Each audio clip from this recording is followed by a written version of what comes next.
In this video, we're going to finish talking about describing the center of a data set.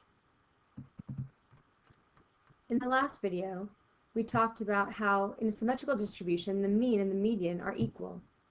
And in a skewed distribution, the mean is pulled in the direction of the skewedness. In a symmetrical distribution, you should report the mean. And in a skewed distribution, the median should be reported as the measure of the center. We're going to begin by talking about trimmed means. So a trimmed mean is the purpose is to remove outliers from a data set. In order to calculate a trimmed mean, you multiply the percent to trim by n. Truncate that many observations from both ends of the distribution when listed in order. Then calculate the mean with the shortened data set. So here we're going to find the mean of the following data. Here, our mean is 23.8. We're going to find a 10% trimmed. So we're going to take, we have 10 data points here, so we're going to take 10% of 10, which is 1. So we're going to remove one observation from each side. So we're going to remove the 12 and the 50.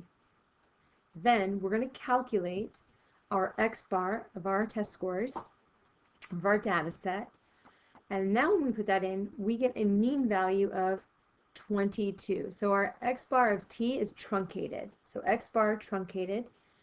So our mean of our sample that's been truncated is 22. Well, what values are used to describe categorical data? Now suppose that each person in a sample of 15 cell phone users is asked if he or she is satisfied with the cell phone service that they're receiving. So what would the possible responses be?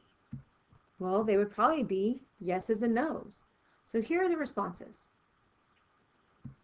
So we're going to find the sample proportion of the people who answered yes. This cool little thing, we call that p hat. And it's going to be the number of successes divided by n.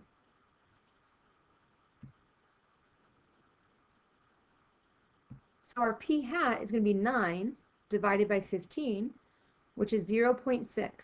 So it's saying that 60% of the sample was satisfied with their cell phone service. The population proportion is denoted by the letter P. Notice it does not have a p hat. It's just the letter P. It's important to make sure that you're using the right notation, as p hat is our sample proportion and just the plain letter P is our population proportion.